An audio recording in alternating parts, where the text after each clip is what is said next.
السنغال اللي انطلق على الجهه اليسرى. سفيان راح دخل سفيان هني، مازال سفيان هني واصل، سفيان هني جول بابا جول. فعلها اسلام في نهايه المطاف، سجل جول الهدف الاول للمنتخب الجزائري عند الدقيقه العاشره من عمر اللقاء. التمريره من اروع ما يكون من فوزي غلام لسفيان هني، انطلق على الجهه اليسرى سفيان، حطها لك على طبق يا اسلام.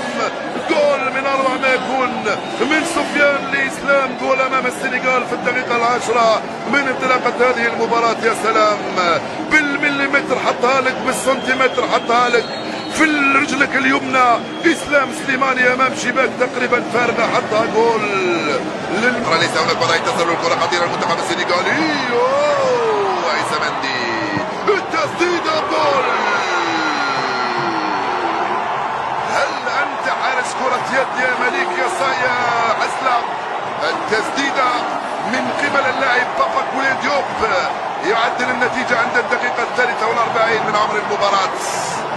التسديدة أمام دفاع يتفرج، أي نعم ربما تغطت في وجهه الرؤية بالنسبة لمليك عسلة. شفنا عودة قوية جدا للاعبين السنغاليين تجسدت بهدف التعديل في وقت من اللاعبين الجزائريين اهتموا بالحكم وغضبوا وتنرفزوا. شوف الإعادة مرة ثانية، الكرة هذه عيسى مندي رجعها. التسديدة لم تكن قوية. يا عيسى يا مليك، شوفوا هنا الرؤية كيف كانت مغطية بالنسبة لمليك عسلة. نعم، في الحضور البدني القوي جدا. رياض محرز موش مثل انطلق على الجهه اليمنى. رياض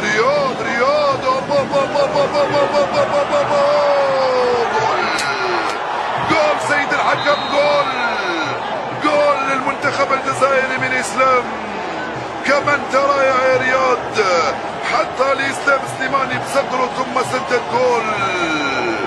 خسارة هذه الروعة لم تكن حاضرة، خسارة هذه الروعة لم تكن متألقة، خسارة هذه الروعة لم تكن، خسارة ضيعنا هذه الفرصة وهذه البراعة اللي حاضرة فوق التي يملكها المنتخب الجزائري.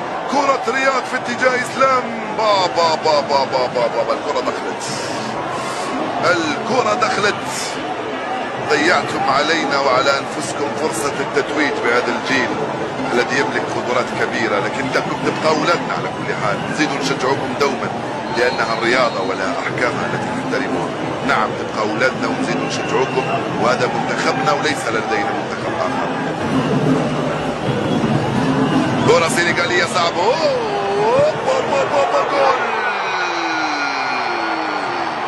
موسى سو يسجل الهدف الثاني للمنتخب السنغالي وهدف التعديل عند الدقيقة 8 من عمر هذه المباراة.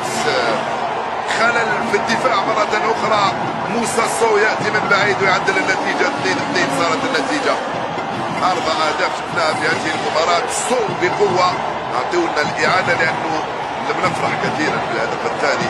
شوف ماذا حدث، لاعبين متوقفين تقريبا. شوف عودة سفيان هني وسو بقوة على يمين الحارس مليك عسلة مسجلا الهدف الثاني للسنغال. واو.